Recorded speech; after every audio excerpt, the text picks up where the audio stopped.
Let's check in now with Amanda Agati. She's a familiar face on this network, PNC Chief Investment Strategist.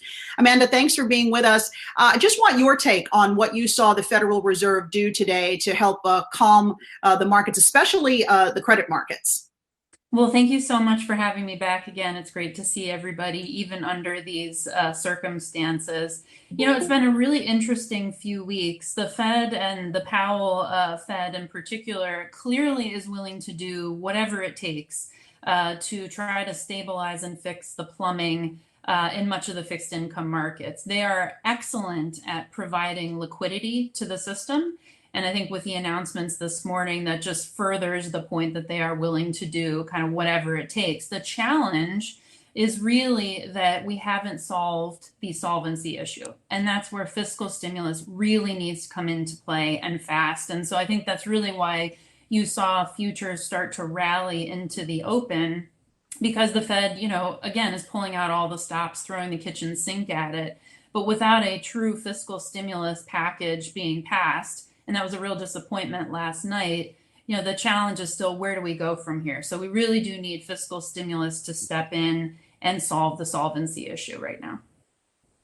Hey, Amanda, Brian here. Always good to speak with you. What's your first thought when you see a market after the Fed comes out, rips out its bazooka, its majorly big bazooka, and then the market goes up and then it reverses now when it's under pressure? What are some of those thoughts in your mind? Well, you know, I've given the Fed a really hard time over the last 18 plus months or so, despite, you know, not trying to fight the Fed necessarily. I've given them an awfully hard time about, you know, wasting precious ammo and doing rate cuts when we may not have necessarily needed them. But thank goodness for the Fed taking swift action here in these last few weeks. Without that, I think we'd be in much more difficult shape, particularly as it relates to the plumbing in the fixed income markets. The challenge is they don't have enough tools. And so where do we go from here? It really is critical that we get this fiscal stimulus package done to help bridge the gap. Even if we got a vote today, it still isn't going to be immediately implementable. And so we really need fiscal stimulus to step in here, for the Fed to hand off the baton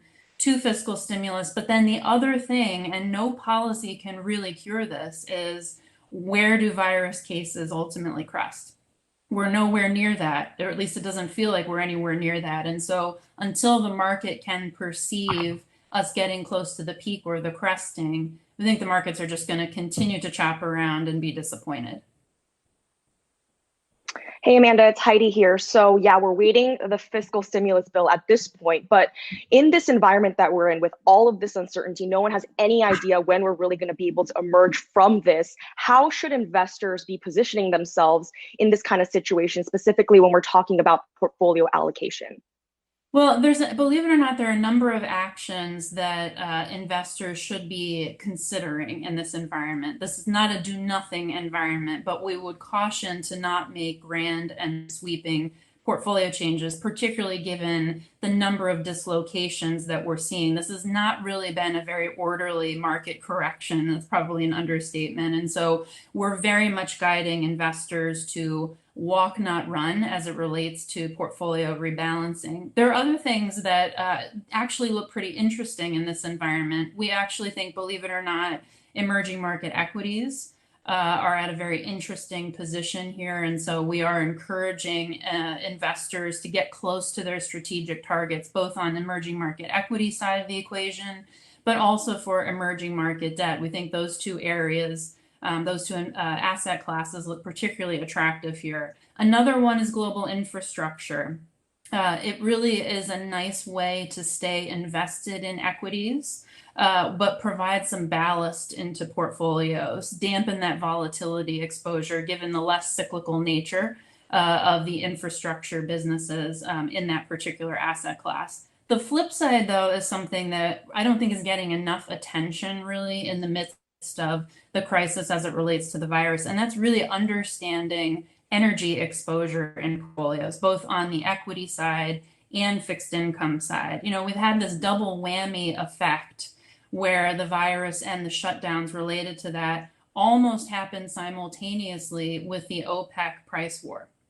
And so what is transpiring here is this double whammy effect on portfolios and frankly the markets. And so we're cautioning investors to make sure they're very clear on what types of energy exposure may be sitting in their portfolios, both on the equity and fixed income side, because that really is kind of the nail in the coffin for potential earnings growth and the trajectory of kind of where we go from here in terms of the market. So a couple of positives there, but also one that we think deserves a lot of attention as well. Hey investors, Zach Guzman here. Are you interested in learning more about the markets and getting the latest financial news? Well, then click right here to subscribe to our Yahoo Finance YouTube channel.